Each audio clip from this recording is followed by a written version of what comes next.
La nature offre à l'ébéniste toute la matière première dont il a besoin. Ce bois si précieux, ces essences si différentes, des couleurs, des grains, des formes que l'on peut mélanger pour rendre unique la construction que l'on va devoir inventer. Après l'abattage de l'arbre et le sciage de la grume, il faut stocker et faire sécher les plateaux qui serviront à réaliser nos meubles. Leur laisser le temps d'évacuer cette eau si précieuse pendant leur vie extérieure et pourtant si néfaste durant leur vie intérieure. S'il vous plaît, dessine-moi un mouton, dit le petit prince de Saint-Exupéry. La tâche la plus difficile consiste à traduire le souhait, faire apparaître comme par magie l'objet qui correspondra au lieu, aux besoins et à l'envie. Il faut écouter, suivre sa vision, ne pas oublier celle de l'autre, mais garder la clé de la porte qui protège le mouton. On doit ressentir quand il est là, quand il est apprivoisé comme le renard, quand enfin il nous paraît prêt. Comme un Lego mais sans mémoire, comme un imputrescible radeau, disait Bachung. Chaque morceau doit s'assembler à l'autre et ne faire qu'un, pas de retour en arrière. La colle ou la cheville va sceller l'ensemble. Il doit être capable de supporter les années à venir. Chaque pièce est étudiée, repérée et cotée pour permettre un assemblage solide et efficace.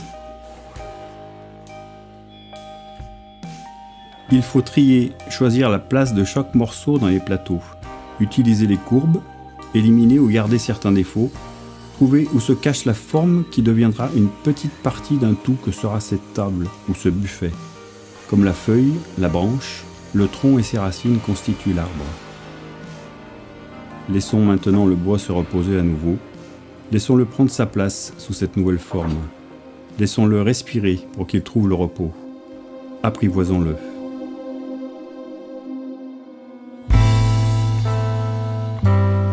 Il est maintenant temps, après quelques semaines de repos, de travailler le bois, lui donner sa forme finale, révéler sa veine, lui dire « Voilà ce que je veux, voilà ce que j'attends, voilà ta nouvelle vie.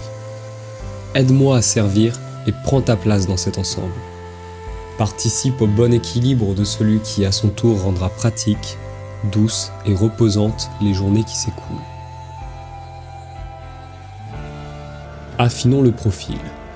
Donnons-lui la possibilité de s'assembler à l'autre, de joindre ses fils. Tissons cette toile, comme l'araignée ou le tisserand, passant et repassant inlassablement pour construire le piège ou la tapisserie, l'utile ou l'agréable. Petit à petit, les pièces adoptent leur aspect final et attendent la rencontre.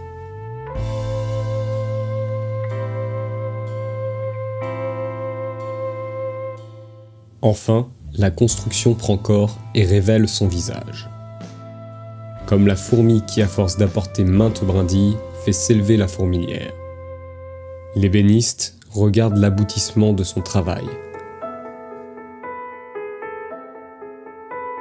Le meuble doit maintenant trouver sa place, servir son hôte et satisfaire sa vue. Il doit rester discret dans son fonctionnement et présent dans sa posture, rendre la vie plus douce et supporter les chocs. Sa vie commence vraiment et dépendra de celui qui l'accueillera.